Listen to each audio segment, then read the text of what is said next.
Hi everyone, Al Vandenbrink, chair of the Yampa White Green Basin Roundtable. It's an organization I've been involved with now for right at 10 years, and I've had the pleasure of getting a lot of information from this group, but also to learn how Northwest Colorado basins work. So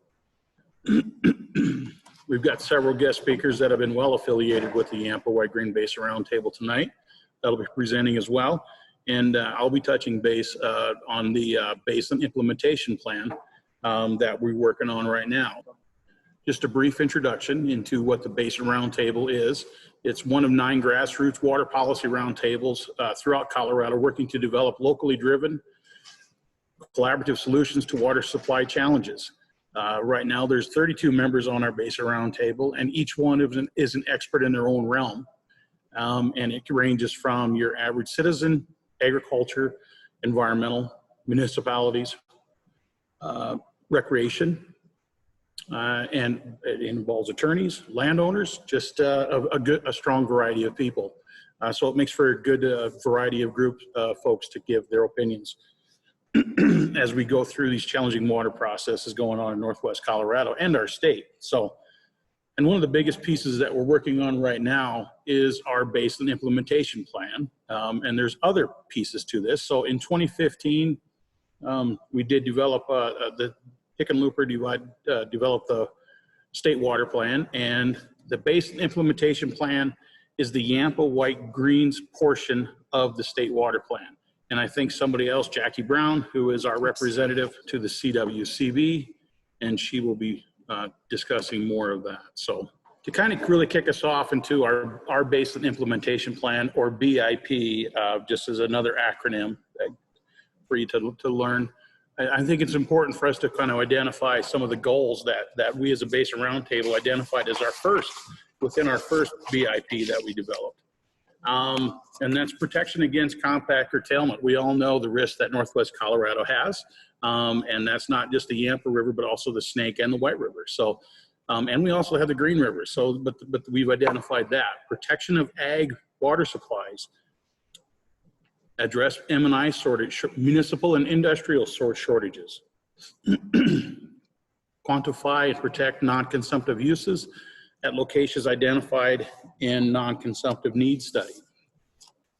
Maintain and consider water quality for current and anticipated water uses. Restore, maintain, and modernize water storage and distribution infrastructure.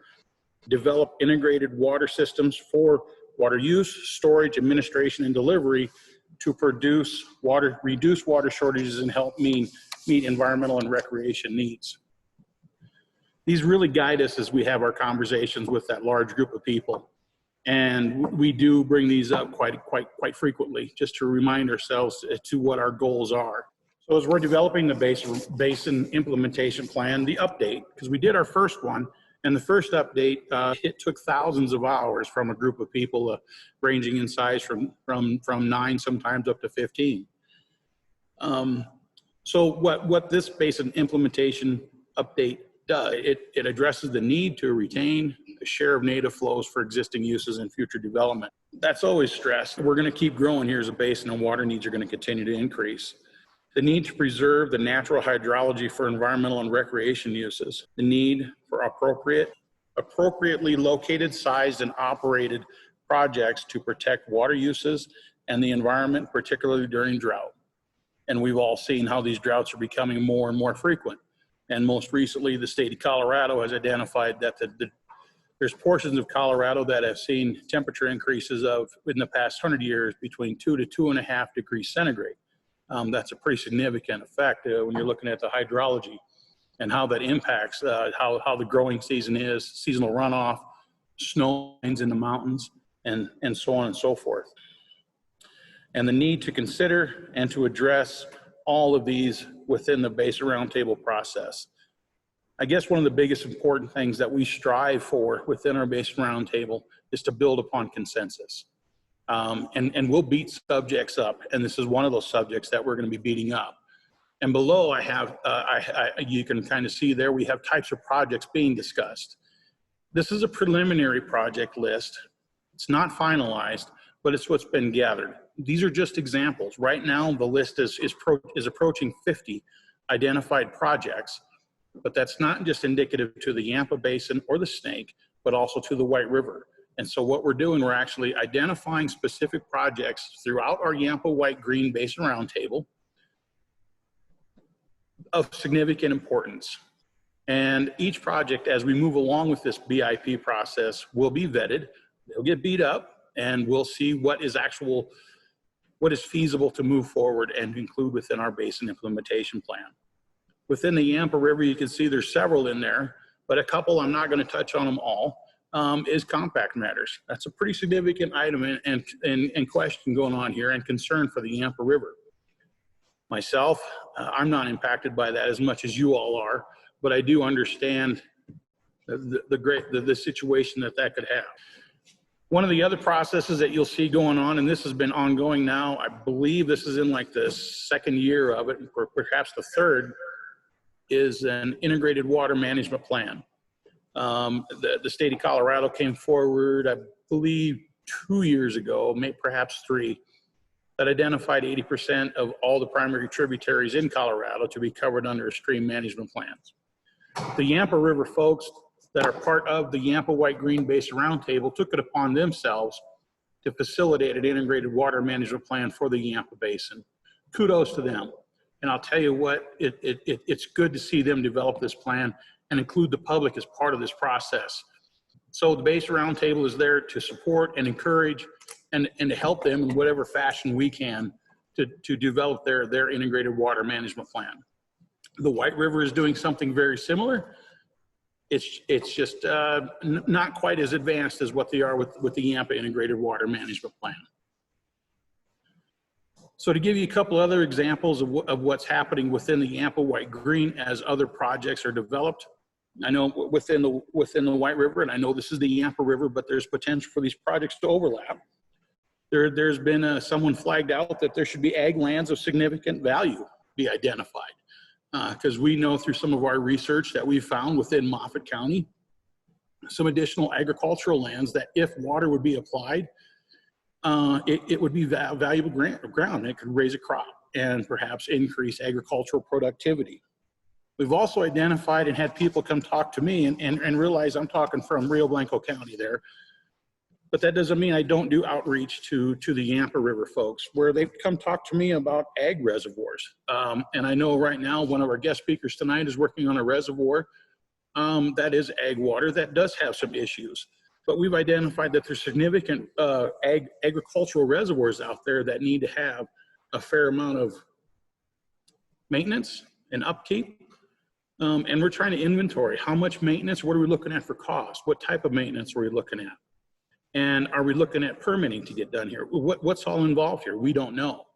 But when you look at that ag water reservoirs, we also all know as agriculture that there's some value to that water being stored, as how it just retimes the water but elongates the watering season, but helps green up some of our areas as well to increase agriculture. So with that, I'm going to kind of wrap up my piece on the basin implementation plan. I know we've got a few other folks going to take on to other subjects here. Thank you. Okay, thanks, Alden. And we're going to keep rolling. We've got Jackie Brown. Jackie Brown wears several hats as well. She is the Water and Natural Resource Policy Advisor, I believe, to the Tri-State Energy Association. She also serves as an at-large representative on the Yampa White Green Basin Roundtable, and she also serves on the Colorado Water Conservation Board. So thanks, Al, for that great localized presentation on the Colorado Water Plan update. And as Al mentioned, the first Colorado Water Plan was finalized in 2015 under Governor Hickenlooper. And so while each basin is working on their own basin implementation plan, the state is also looking at drilling into the new draft of the Colorado Water Plan. And I think that's really important because the first version in 2015 was the first water plan that Colorado had ever had. And it was a bit rushed to get that plan out. We only had 2 years as a state to finish that up. And, I think we've all learned a lot since 2015, clearly, in the times we're in now. And so this next iteration will be an opportunity for the state and all of the local basins to refine that 2015 plan and change some of the information in there goal-wise that maybe isn't working or needs some additional fat on the bones. So what I wanted to talk about is the phasing of the plan update. But since this is an ag update, I also wanted to just drill into the ag portion of the plan. And I think it's important for all to know that in the initial plan that came out in 2015, the only goal attached to agriculture was the addition of ATM, so this ag transfer method, and how can we prevent buy and dry by giving agriculture other options to work with municipalities and other water providers or water users, excuse me, as demands increase in other sectors. And so I think it's a great time here in 2020 to take a look at what goals agriculture could have in the Colorado Water Plan that maybe aren't attached to the other industries, such as municipalities, primarily municipalities. And I know that maybe staff has reached out to some of the ag groups in the past and in the past 6 months and just tried to discuss this and maybe it didn't go over so well. But what I envision is that this is a great opportunity for ag to say, here are our goals as agriculturalists for the next 5 years. Here's what the money that's set aside for the Colorado Water Plan through the legislature could be spent on, and here's how we'd like to see it spent. Of course, we all know that there's been pretty big budget impacts to the state budget right now, but there still is funding for the water plan, and there will continue to be funding for the water plan into the future, most likely, even if it is reduced during these harder times that we're experiencing right now.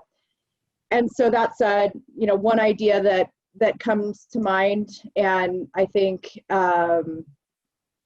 is complementary to some of the things Al was talking about before, is infrastructure. So nowhere in the water plan does it say that one of the goals is to help agriculture improve infrastructure up and down the ditch or the canal or the irrigation district. And I know the river district and other entities, Upper Yampa Water Conservancy District, Maybell Irrigation District, have worked to get some state funding and match that with some of their own funding and some additional funding to help with these projects. But I think that it would be important to hear if that is something that folks in agriculture would like to see continue, and if it makes sense to have that as a goal, and what other goals are out there that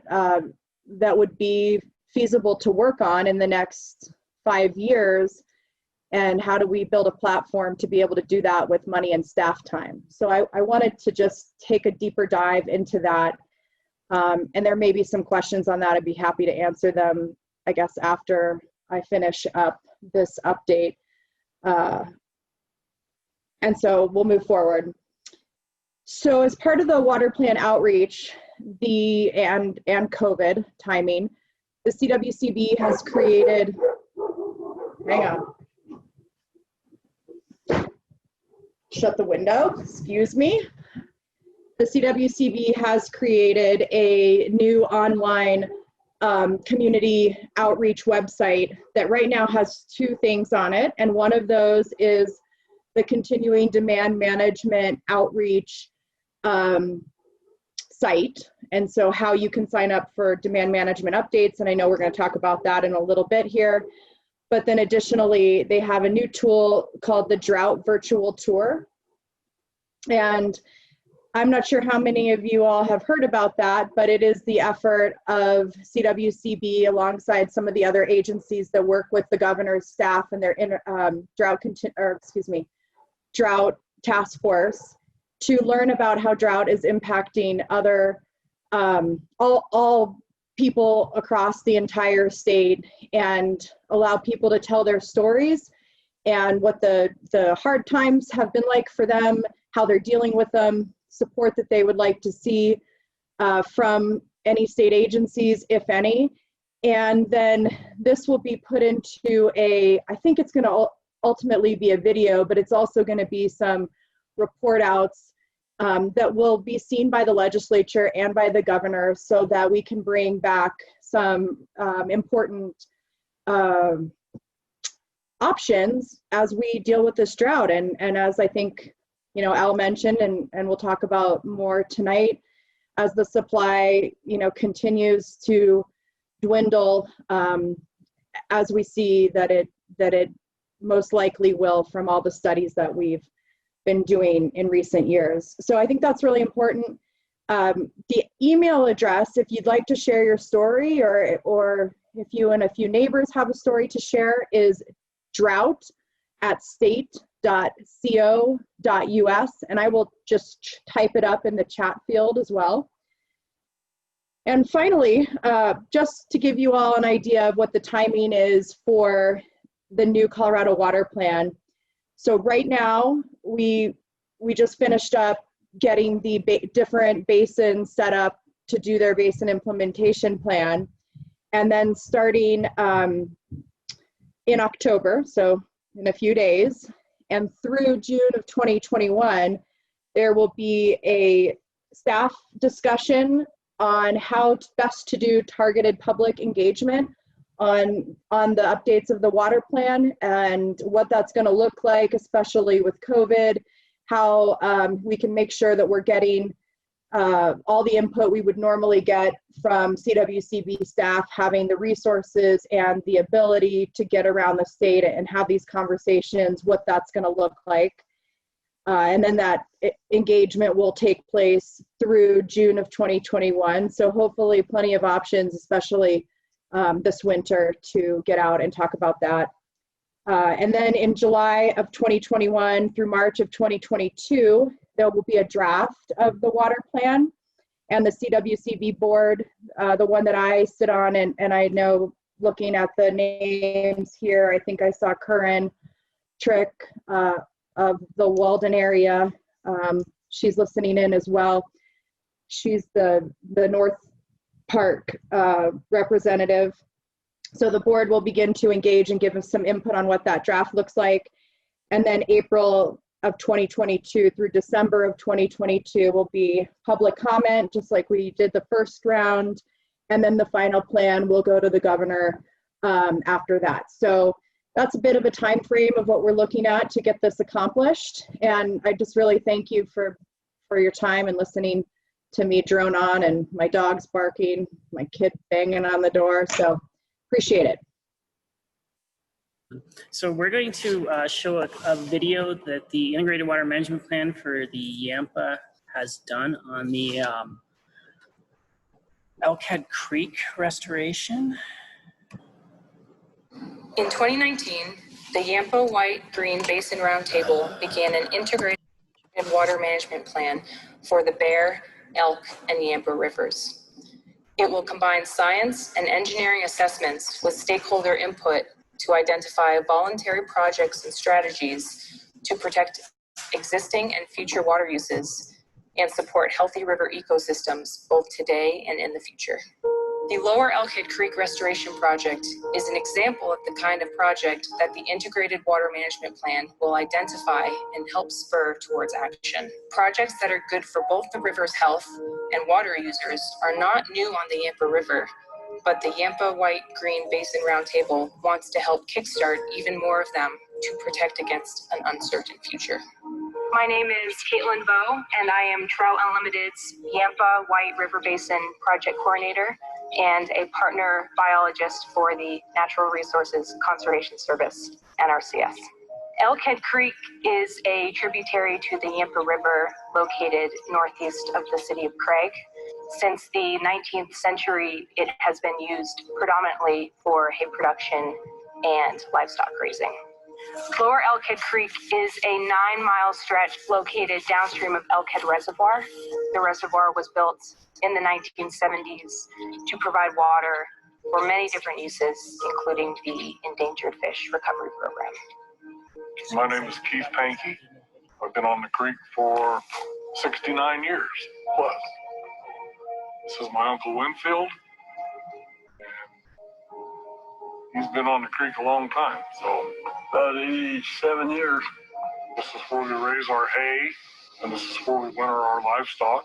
I'm Tim O'Neill. This is my wife, Lane O'Neill, and we've lived here at the ranch here for 5 years. We're raising cattle here, a herd of Wacko. In addition, we like to use it recreationally. So we've actually put some fish in the water, and we enjoy fishing.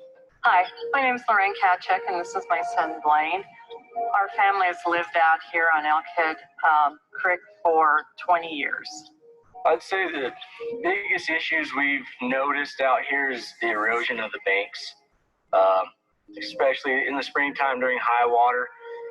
We're losing, over the 20 years, we've lost quite a bit of ground to erosion just being washed away because of the high water. There's a lot of erosion. Late summer, I cannot irrigate, use my water rights because of the structure being so far down the creek. And without the creek, without the hay, we're not able to raise livestock. The proposed restoration work here on Lower Elkhead Creek has been a multi-purpose, multi-benefit project from the beginning. There's, of course, the agricultural component of protecting ag infrastructure, water rights, and operations here in the Lower Elkhead Creek Valley. There's also an environmental component, and we're trying to restore the riparian corridor and improve in-stream aquatic habitat and water quality. Planned restoration efforts on Lower Elkhead Creek will include regrading vertical banks, installing tow rock, log vanes, and other woody material, planting native riparian vegetation, and working together with landowners to fence off riparian areas from livestock until fully reestablished. The ultimate goal is to have it restored and as healthy as can be. So identifying, hey, that we can all work together. The water, the improvement of the water works for everyone. But we then have our own specific needs of what we would like to do. A goal for us in the future is to have some habitat improvement and a shelter for the fish and the wildlife, the birds that we see here, and improving the whole river, not just our section, but up and down, knowing that it will improve the whole waterway. We've seen incredible support come out of not only our local community here in Northwest Colorado, but from state and federal agencies as well. The City of Craig, Tri-State, and the Colorado River District have all committed funding to this project. And we've also received support from Colorado Parks and Wildlife, the Yampa White Green Basin Roundtable, and CWCD, U.S. Fish and Wildlife Service, and the NRCS.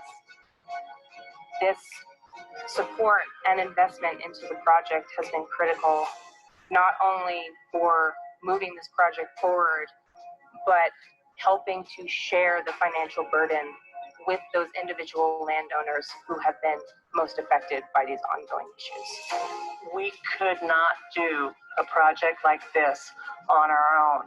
It is very expensive, and without the help and the resources that are out there, we could not do this project on our own. They have been very instrumental in helping us seek funds to work on our banks and get this project going.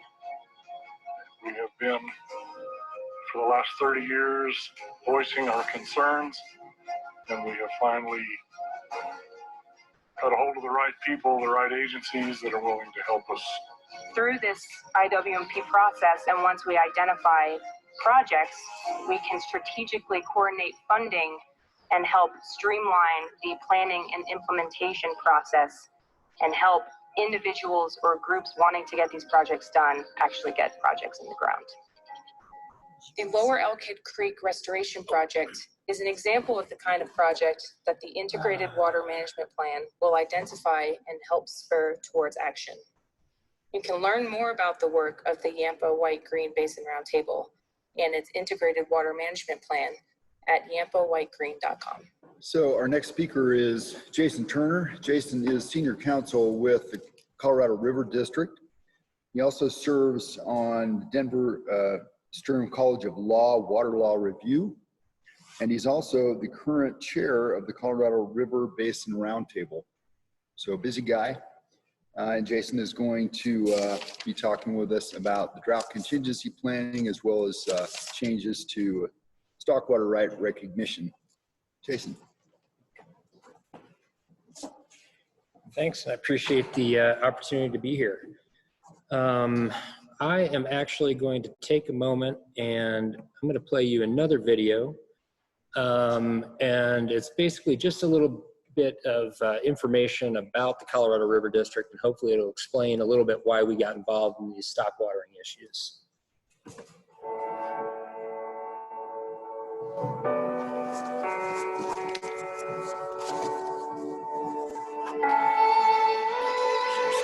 On Colorado's western slope, water is everything. From high atop the Rocky Mountains to the Grand Valley and beyond, these waters have shaped our history. They form the backbone of our rural economies, and they have sustained generations of hard-working families. Since 1937, the Colorado River District has been safeguarding western slope water for agriculture, for recreation, for industry, and for the environment. We were formed 82 years ago to give voice and protection to the needs of the river and the people and the communities that depend on it. We run a cow-calf operation for the ranch, and we supplement our income through running a fly fishing guided outfitter. The water is what matters to all of us and what we all need. The river is in a tug-of-war state between consumptive use and non-consumptive needs. For irrigation diversion projects associated with agriculture, we need cool, clean water. Trout fishermen downstream needs cool, clean water. The River District acts as a great intermediary between all of those needs. The river is what binds us all. Whether you're a rancher in Moffat County or a boater in Summit County, you depend upon the Colorado River. And getting people to recognize their common interests and the leverage we have when we speak with one voice is what the Colorado River District does. People just don't realize how valuable the River District is. By bringing us together, we all of a sudden understood this was our river, and what was good for one of us was good for both of us. It's an opportunity that the West Slope has to have a strong voice. And if the people of the West Slope don't recognize that, the Colorado River and all its tributaries that we love and what brought us here is going to go away too. We're either in it together or we're going down one at a time. You take the environmental needs for the river and you realize what's important for the environment. Those same exact things are important for ag. They're important for industry, and they're very important for recreation. 10% of our gross domestic product is outdoor recreation. People that like to paddle on rivers also like to eat Palisade peaches and live here. The River District is doing a great job changing the framework to be one of collaboration. On the West Slope, water is the lifeblood of this community. Our water and our ability to serve agricultural producers and industrial consumers, the municipalities, we all depend on having water in the river, and no one wants to see a dry river. With without water, you take that out of the picture, you have nothing. Without the river district, the West Slope would be a very different place. We'd have less water in our rivers, we'd have less agriculture, less of an economic engine that is recreation. I can't survive as an ag business if I don't have my water. The role of the river district is to work with entities around our basin in a cohesive way to accomplish the local goals as well as the Western Colorado goals as far as protecting our natural resource and making sure that water is used correctly. The river district has managed over the years to fight the Front Range and the Trans Mountain diverters. We're able to bring a voice to the table and present that united front that is so important at keeping water in our rivers flowing westward. The next generation is here. My grandsons are growing up here. We've got to make sure that they have the same chance that my daughter did, who's now here, and that I had from my dad. The whole West Slope, to me, is a natural resource-based economy, and water is number one in that natural resource. And how do we manage that so that the next generation has the same joy that we have? For more than 80 years, one entity has been working to keep West Slope water on the western slope. These are your rivers. This is your water. And this is your Colorado River District.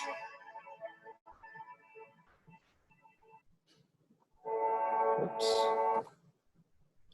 A nice cameo appearance from Miss Jackie Brown there in our video.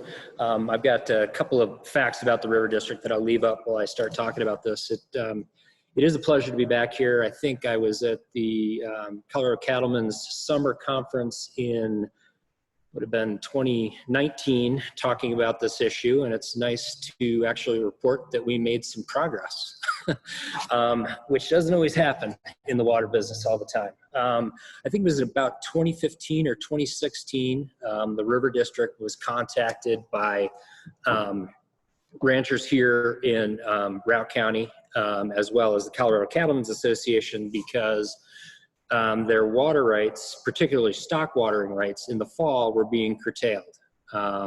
For decades, those ranches had operated diverting those stock water rights, diverting their irrigation rights, which they assumed covered stock watering. There's a little bit of a change in administration, and those water rights started getting curtailed, specifically by the in-stream flow rights. And so we convened a number of meetings with the state engineer's office, representatives of the Colorado Water Conservation Board, Colorado Cattlemen's, Routt County Cattlemen's, and we were fairly convinced that the statute, that the in-stream flow statute, provided that these water rights could continue to divert. Because they were prior practices that were in existence before the CWCB in-stream flow. It's kind of an interesting, it's interesting in Colorado law because, as you all know, we follow the prior appropriation doctrine, and water rights are administered by their priority date. Now, the argument coming from the division engineer's office were these water rights were not decreed for stock watering purposes, they were decreed for irrigation uses. So that stock watering purpose wasn't allowed under the decrees. And we said, well, but wait, we've got this statute that specifically allows that to go on as a pre-existing use. It predates the in-stream flow. That was the bargain that was made in the 1970s when the in-stream flow statute was passed. And initially, we had a pretty good response from the state engineer's office, and we worked for about a year kind of back and forth on how we were going to resolve this. And then the state engineer's office actually shared some of that with the attorney general's office. And this might come as a shock to many of you, but lawyers don't always agree with each other. And we had a difference of opinion about what that statute meant. Tremendous respect for the AG's office, but we definitely had a difference of opinion about what that statute meant. We thought it was pretty clear. But in any event, their position was that because the statute did not specifically say that the state engineer had the authority to determine whether these were pre-existing uses, that you did in fact need to go to water court and have them confirmed. Our concern with that process was that, water court's a lengthy process, it can be costly. This is something that had been going on for decades. So we all kind of got together and put our heads together, and we went down and had conversations with the CWCB, and thanks to some great leadership on the part of Jackie Brown at the CWCB, and also Colorado Cattlemen's, DNR, we were able to all get together and draft some legislation to make clear that the state engineer's office had the authority to determine whether these stock watering rights pre-existed the in-stream flows. And in 2020, we had some bipartisan legislation, which was House Bill 2011-59, with sponsors Roberts and Catlin in the House and Donovan and Quorum in the Senate. And I think we were incredibly lucky. We went very early in the legislative session this year, because as you know, the legislature was out for a long time due to COVID. But in fact, we had this bill passed before they ever went on their recess. So timing was kind of everything with this one. And so what that statute does is, as I said, it makes it clear that the state engineer's office has the authority to determine whether that use of water pre-existed the in-stream flow. And some of the information, and I'm not sure whether anybody's used this statute yet. I would kind of doubt it. Like I said, it's fairly new. And these stock watering rights were in particular getting curtailed after the irrigation season. So we'll kind of see what happens this year. And if anybody takes advantage of the statute, at the River District, I'd love to hear about how the process went. But I would suspect that some of the things the state engineer's office is going to be looking for are affidavits from the irrigator. I've used this. I witnessed my grandfather using this for stock watering purposes. Any historical records you might have, diversion records, photographs. In fact, a lot of times big help can be your water commissioners on your ditch, because they know what the practices have been for years. We did have a number of water commissioners that told us, oh yeah, these guys have been diverting this for stock watering for years, because they knew how the ditches operated. The legislation also provides that if either party, whether that's the Colorado Water Conservation Board, which holds the in-stream flow, or the water user disagree with the determination that the state engineer's office has made, they do have the ability to take that to water court. And it's a de novo hearing. And what that means is you start over. Whatever the determination that the state engineer made really doesn't have a whole lot of weight with the water court. They can look at it all independently and make a determination on their own about whether this was a pre-existing use. It is important to note, though, that this, shall I let Commissioner Munger in? Yeah. All right. It is important to note that this pre-existing use statute only applies against an in-stream flow. So if there is a junior user and they want to place a call based on the theory that you don't have a stock watering right because it's only decreed for irrigation, they can still do that. This will protect you only against the in-stream flow, and which is another reason that we also provided in the statute that nothing would stop you from going in and actually adjudicating and getting a water right and decree for your pre-existing stock water use. And I guess we're going to wait for questions towards the end. So now we're going to change gears a little bit, and we're going to talk about drought contingency planning, which was discussed earlier in terms of the state's efforts. As you've all heard, I've got a map there of the Colorado River Basin, the upper basin and the lower basin. Shows the locations of Lake Mead and Lake Powell, and as we've all heard recently, the levels in both are incredibly low.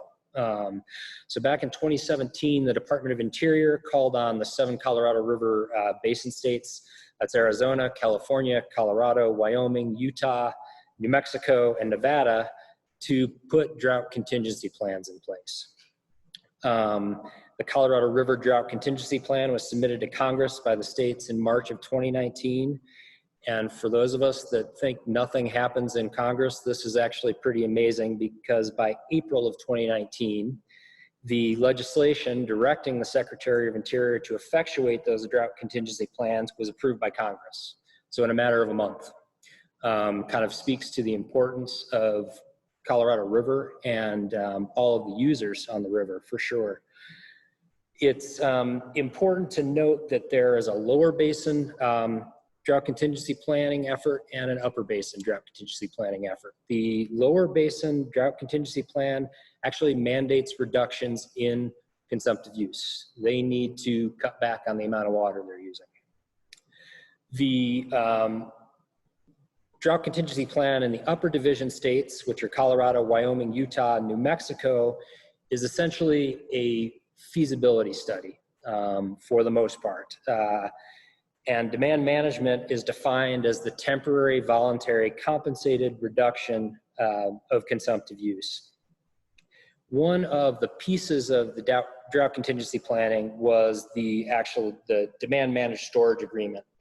And what that agreement allows for is, if the upper division states do determine that demand management is appropriate in their states and appropriate for their water users, it would allow them to store up to 500,000 acre feet in Lake Powell for compact compliance purposes. And this would be water that is set aside in Lake Powell. It's not released on a yearly basis pursuant to the compact. It's not considered system water.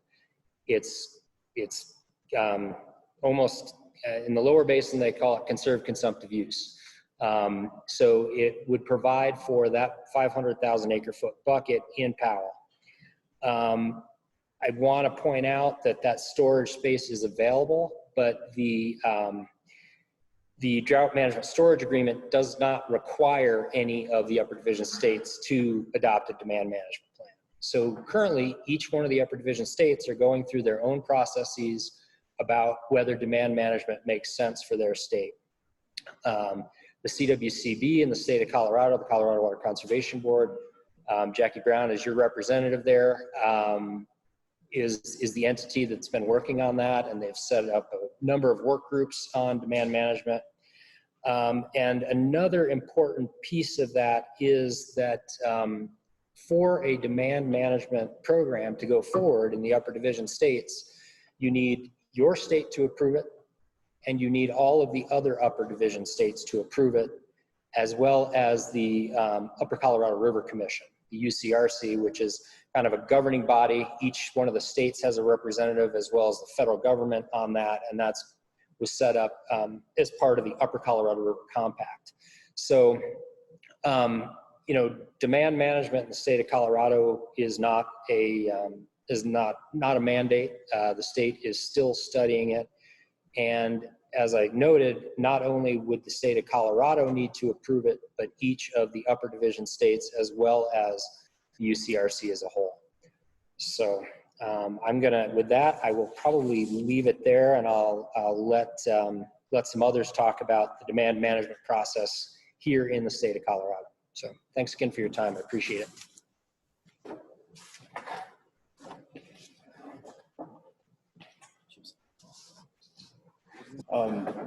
I'm Will Myers. I'm the ag representative on the Basin Roundtable, and Jason just gave a really good lead in to demand management. For us, the Roundtable, it's usually Tom Gray and Jeff Myers who keep us up to date on demand management and just discuss that.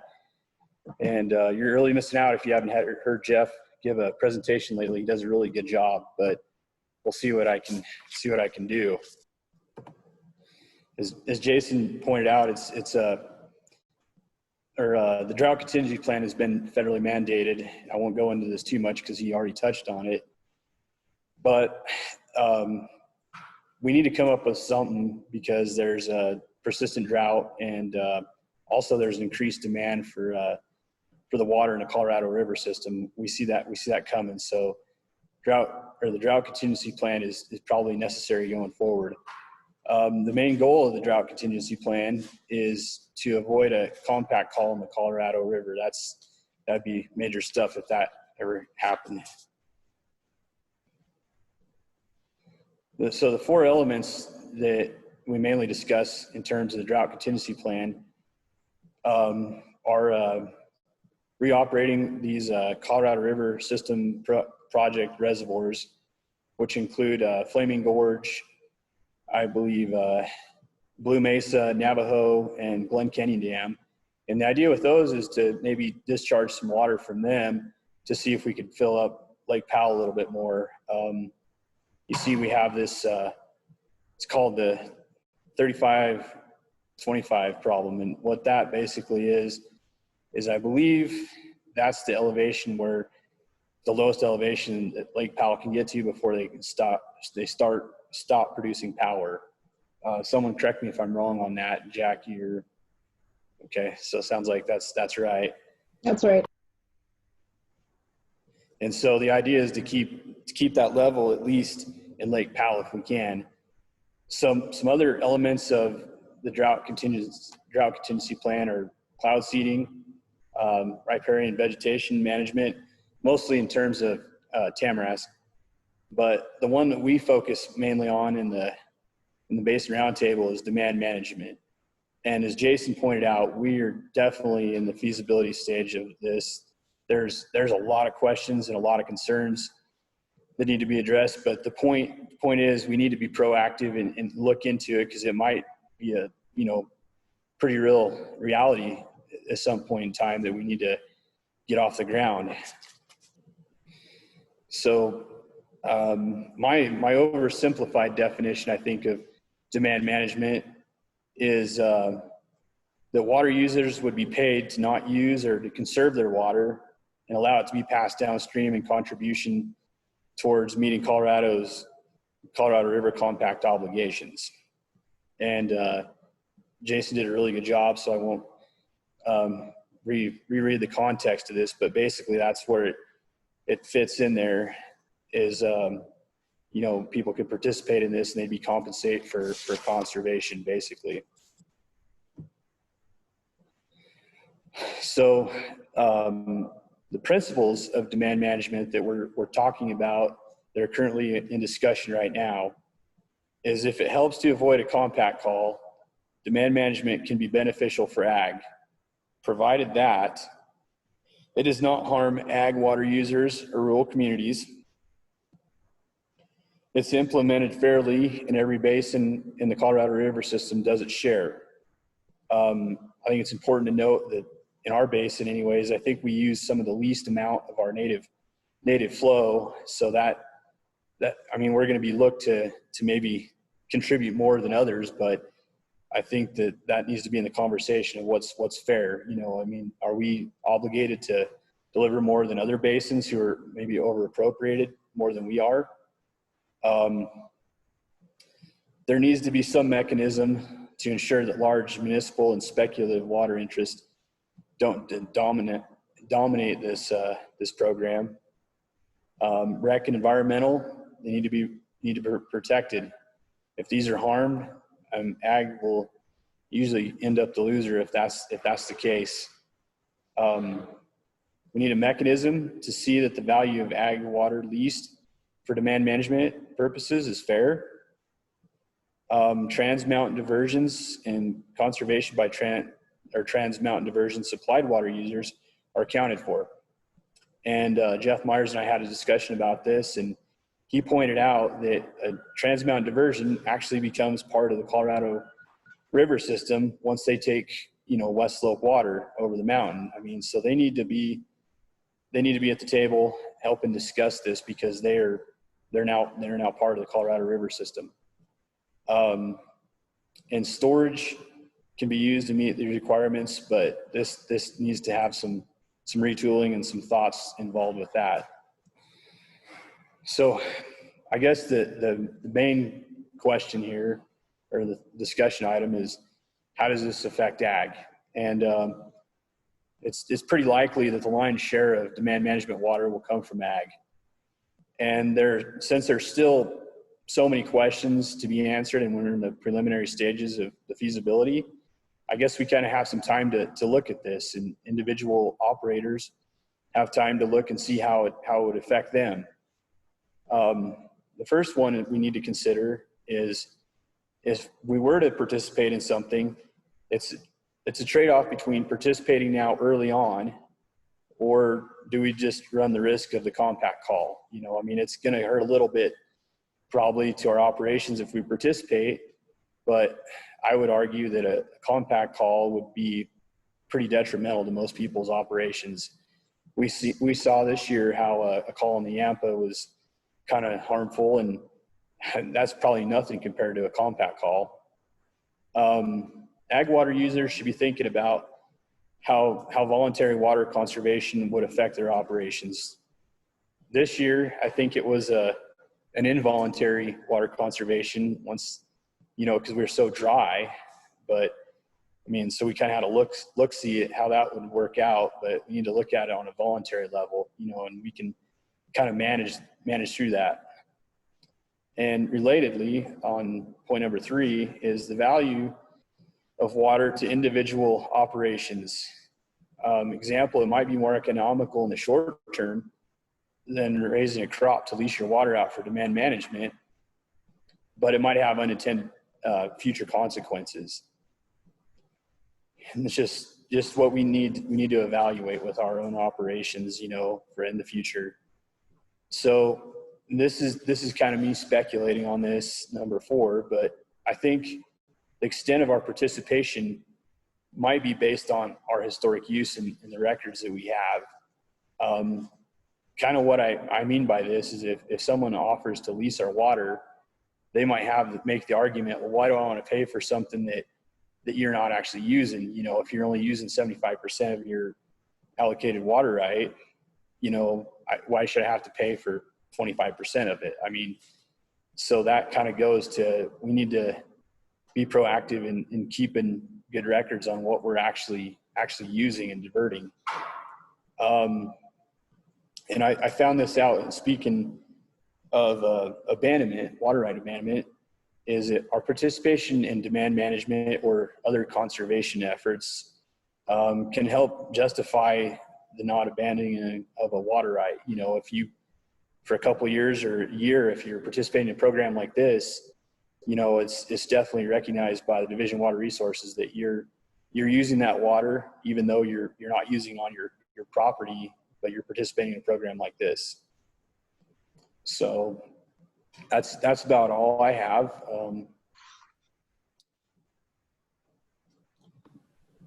Jackie? Thanks. And great job, Will.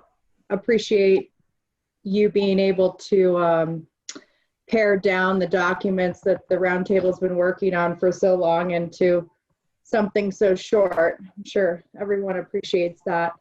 That's Jeff. So since you touched on those local issues, I think, you know, it's important to just talk about where we're at as a state on this program. And, you know, as Jeff said, demand management has been a bit of a thorn in people's side.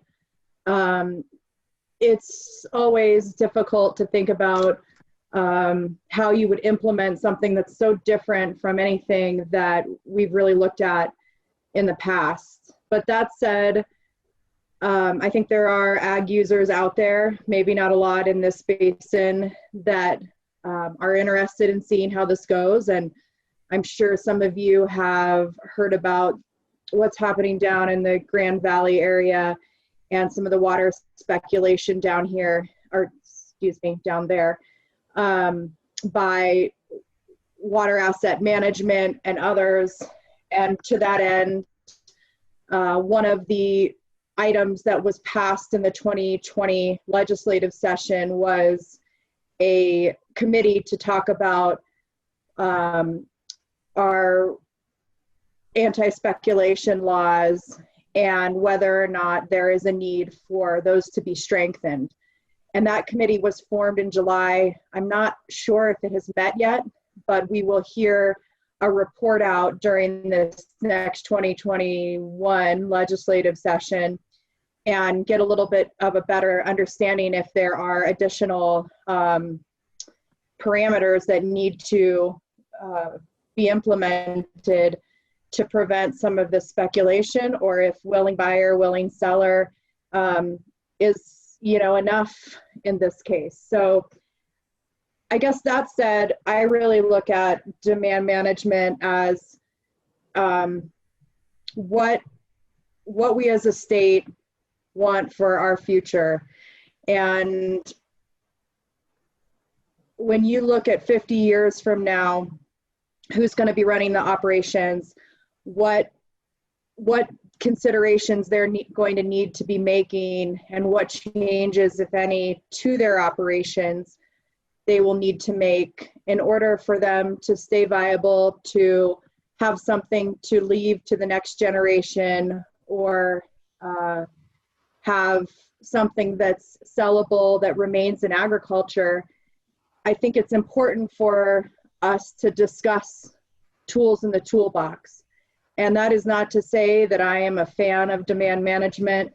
It's been a pain in my butt just as much as it's been a pain in everybody's butt, but it is a tool. And if it is a tool that is utilized to create opportunities that farmers and ranchers wouldn't have, then it's a tool we need to look at. And the voluntary, temporary, and compensated nature of that tool should allow for people to make the decision of whether or not they want to utilize it.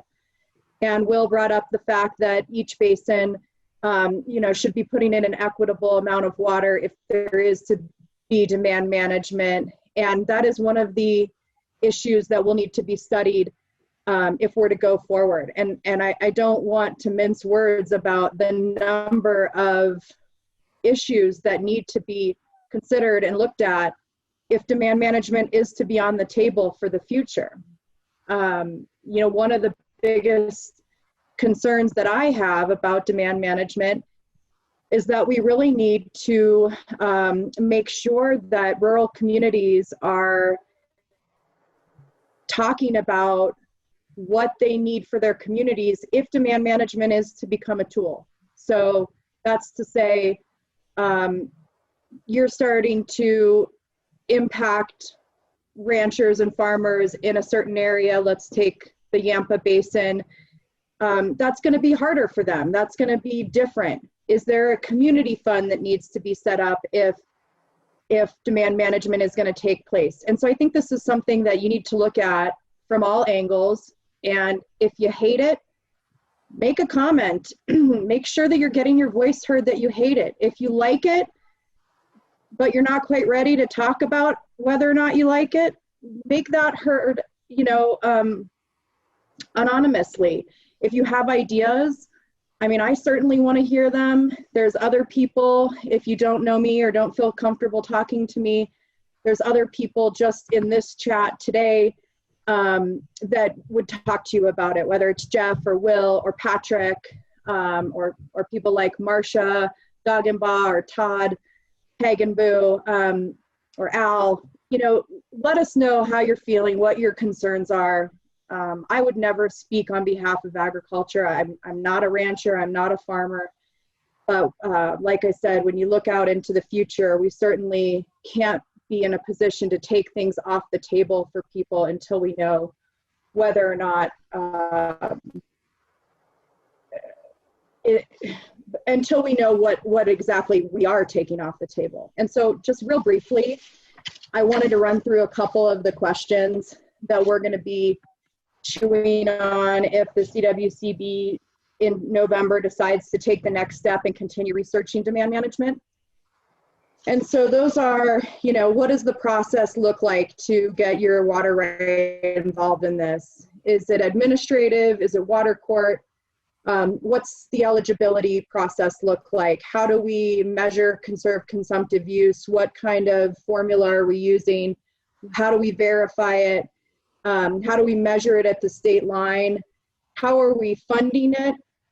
You know, is it a bottle fee that has been talked about? Is it, you know, funders like the Walton Family Foundation? We don't know how that could happen. Is it, you know, a sin tax, a municipal water fee? There's all sorts of things that have been discussed. But then, like I said before, is there a community fund or a mitigation fund that's set up? There are some precedents set in Palo Verde and Yuma for things like that. And then, you know, how do people feel about how it's funded in general? Are there things that are just a non-starter? And so other questions, timing, when do you do this? What time of the year? When do people sign up?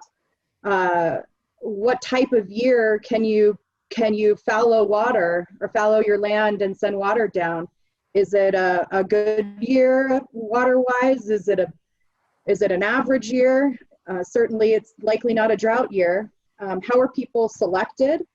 And what is the state's role in this? And so that is, and then of course a big one is injury. So how do you make sure that you're not injuring people if your water is running past someone else's head gate? Obviously all this is going to take time. It's going to take money. Like I said, I'm not going to sit here and tell you that it's easy or that there's any real answers to this program. But the more that folks like are on this Zoom today, talk amongst yourself, come up with the questions you'd like to see answered, get your voice out there so that we understand what the big concerns and comments are. So I'll get off my soapbox and we'll move forward. Thanks for listening. So we've got an ag panel here of experts and folks you've already heard from, Alden and Will, Jackie and Jason. And so what we want to do now is just take a look at some of the questions that we've had. Maybe touch on any questions that our folks here have. I guess, Will, since I've got you sitting here, I'm going to ask you a question. This is kind of an engineering question. So one of the pieces of our upper basin drought contingency plan is increasing supply. So that's cloud seeding, looking at tamarisk and other invasive species, and removing those to try to free up more water. And of course, the ATM piece, the ag water leasing piece, or other kinds of leasing. But my question is, when we look at leaky ditches, where we're not getting water out to our farms, those leaks and those seeps are going someplace and they're benefiting wetlands and things like that. So it's not like that water is being wasted per se. But the question is does ditch lining and piping represent a way to free up water where appropriate for leasing without affecting existing producers' operations? Yeah, in a way it does, and you touched on it. You said, you know, leaky ditches sometimes just water the willows, and that kind of goes into a lot of these river basin ditches. They end up getting back into the aquifer anyways, you know, into the river basin. So it kind of affects the timing.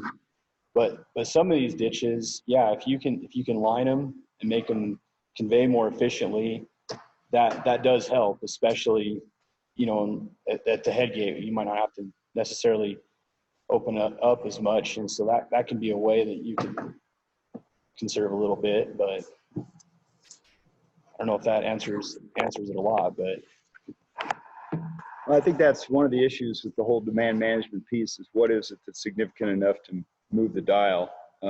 We look at Lake Mead having 1 million acre feet plus or minus of evaporation every year. It is somewhat depressing to think about freeing up a few thousand acre feet through a lot of hardship through demand management in the upper basin. But so my next question is probably more of a legal question for Jason. As demand management as a topic has become more seriously considered, and we've been studying that and spending a lot of time and thought on it, how does Colorado prevent increasing speculation on these senior water rights, particularly those in the Grand Valley and other areas where they're most conducive to delivering water to Lake Powell? Sure, and it's that's a tough question, because in Colorado, a water right is a private property interest. You have the ability to sell your water right. There are a lot of ranchers and farmers out there that I've heard it referred to as their 401k. Now, I think Colorado currently has adequate anti-speculation laws in effect. I'll be very interested to see what this work group turns up. But we're quite concerned because of the things that have been going down in the Grand Valley. Currently, WAM they don't have a majority of the ditch, but they are the largest single shareholder down there right now. So we're watching that very closely. But and I am anxious to. Jackie mentioned that work group that's been put together, legislature requested, and so I'm anxious to see what their findings are. My next question is for Alden, I think, and that is in regard to funding. And with COVID, with the cratering economic conditions that we've seen, we know that there's been a dramatic reduction in our state budget, which is going to affect our water plan funds. And I wondered if you could speak to what our, for example, Water Supply Reserve Fund future looks like over the next 2 or 3 years, and this year, both at the roundtable level as well as the state level. And then if you have any information on the water plan funds separate from that. Well, I really can't respond to the water plan funds. I do know that there is some cash there for that. Jackie may know more about that since she's on the CWCB board. However, our Basin Roundtable funds that we do have an account balance left. Unfortunately, it's not huge. And we do have a grant process that we are moving forward with. We're trying to adjust our budget, and we'll have continuing discussions with our grant committee and our grant chair for that committee to see how we can extend our grant process so it's just not long. Unfortunately, I was informed here recently that deposits into our basin fund over the next 3 years are going to be very limited.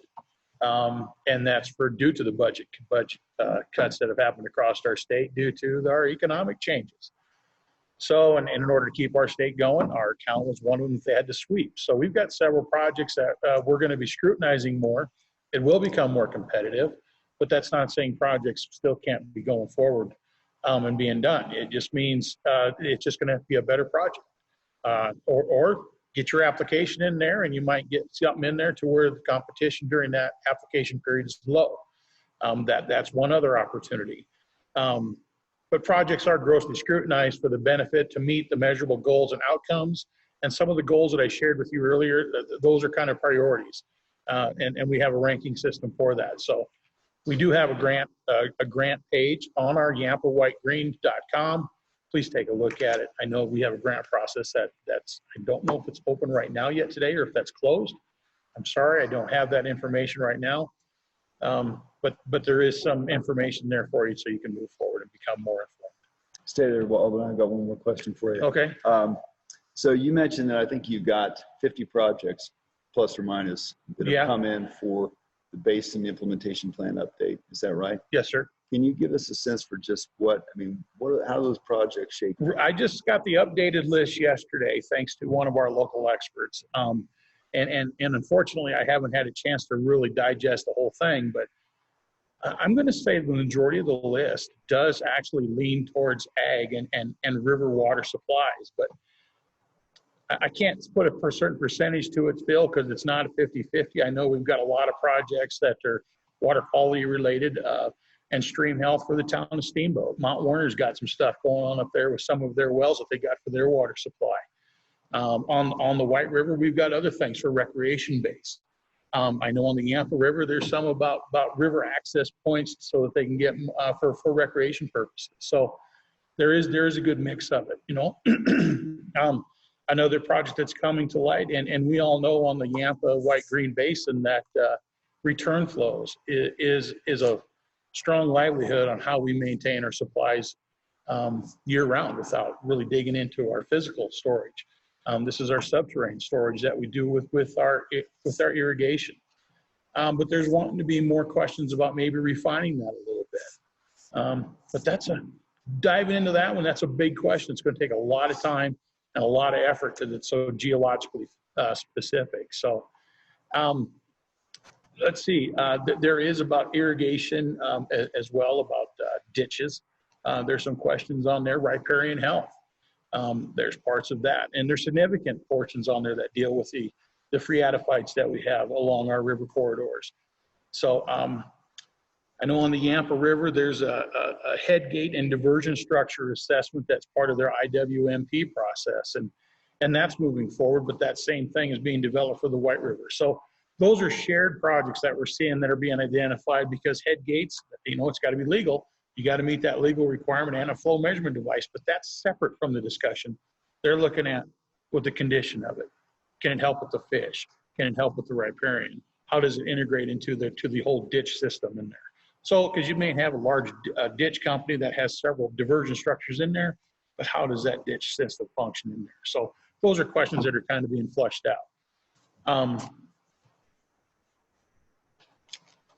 And it's not fully refined yet, Phil. So these are going to be kind of dwindled down. Some projects have been completed, because the list that we have now is the list that started in 2015 with that initial plan, and it's continued on. Some projects have been done. Some projects have just fallen off. It's no longer viable. Some are in the planning stage. Some are in the implementation stage. So the whole project list is being identified.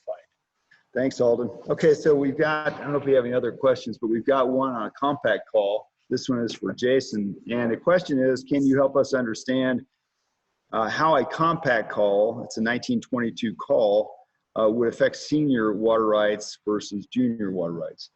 Well, let's start from the fact that, first of all, if your water right is senior to the compact, you shouldn't be impacted at all by the compact. And then the question then becomes, in the state of Colorado, we would see, if we do get into a compact situation, the state engineer has the authority to implement compact compliance rules, and they've done it. In fact, the Colorado River Basin is the only basin in the state that does not have compact compliance rules in place, because we've never been in a situation where we've had a compact call. There are a number of different ways in which a compact call could unfold, and you can bet there's probably going to be a lot of litigation around whatever the state engineer's office tries to do in terms of those compact rules. There are a number of people that say, well, it should be by strict prior appropriation. That's how we operate. There are others in basins that develop later, like the Yampa here, who probably wouldn't think that that would be the fairest solution, just because many of the water rights here in this basin would be junior to the other basins within Colorado River. So it's really, as of yet, not quite clear how a compact would be administered. But if you're pre-compact, you're free from the call. All right, this is Patrick Zinko from Community Ag Alliance. We're going to close the question session, panel session right now. If you have further questions, you can go ahead and email me at patrick@communityagagalliance.org, and that way we can ask the right people and get you the answers that you need. We appreciate that. We have a couple announcements that we want to do, and I'm going to start with Holly. Kirkpatrick from the Upper Yampa Water Conservancy District. Are you there, Holly? I am. Thank you, Patrick. I appreciate the opportunity to talk with all of you tonight, and I'm happy to see that so many of you joined us this evening. Obviously, there's a presidential debate coming up here soon, so I'm sure everybody wants to wrap up. But I just wanted to share quickly the total of Yampa River system releases from water storage this year.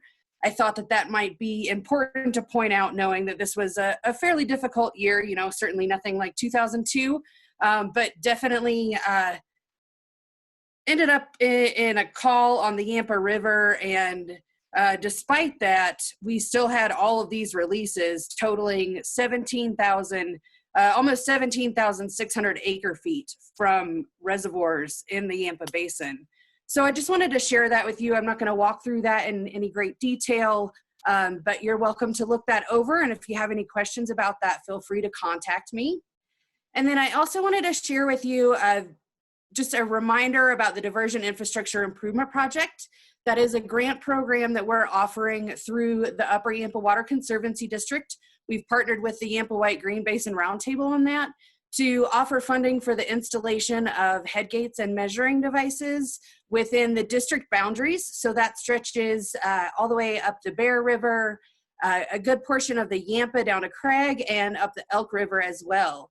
So if you're installing a measuring device or a headgate this fall, I would really encourage you to reach out.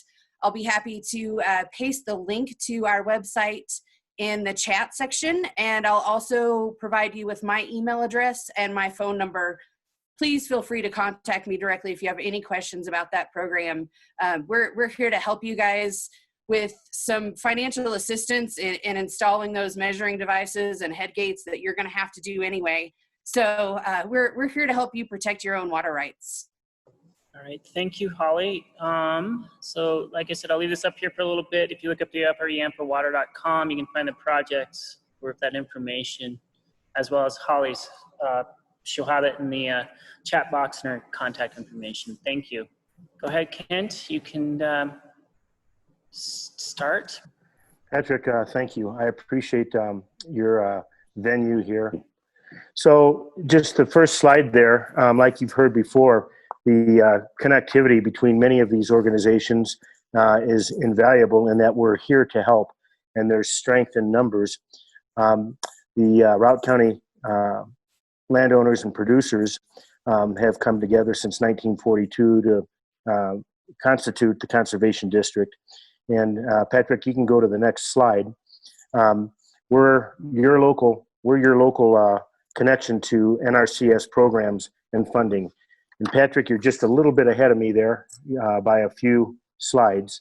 The long-range plan came about from input at our last annual meeting, and our three primary objectives focusing on right now are soil health, rangeland health and forestry, water quality and quantity, or quantity and quality, which we've heard a lot about this evening.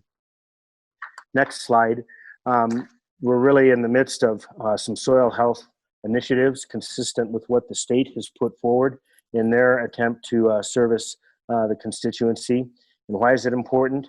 We really want programs to help improve bottom line of producers and increase our resiliency to drought, better pest resistance, improve surface water infiltration, reducing programs to reduce erosion, and facilitate less sediment infiltration into surface water. Overall, we improve our production. One of the first steps in trying to figure out what our soil health is with our constituents, we want to provide a more comprehensive test venue for people interested. The NRCS is available to help provide technical assistance to not only carry out the test, but to interpret test results and then follow-up management plans to improve production and conditions. So anybody interested in that, we have certain funding that will cover the expense for a certain number of tests, and we'll carry that forward into next year. Biggest thing we can do is, if you are interested in that kind of information, let's start a dialogue sooner than later. It will get you signed up for testing results and then the development of a plan to help you with your production. Patrick, our contact information, our participant there. Yep, sign up. We want to do that. Lynn Halliday is our president. Tyler Snyder, our vice president. Cam, our treasurer. Nadine and Jeremy, both supervisors. We're looking to grow our ranks. We're looking for participation, contribution with ideas and talent. And anything that you'd like to know more about the Conservation District, you can look at the website, routtcountycd.com. and you can email us at board@routecountycd.com. Thank you.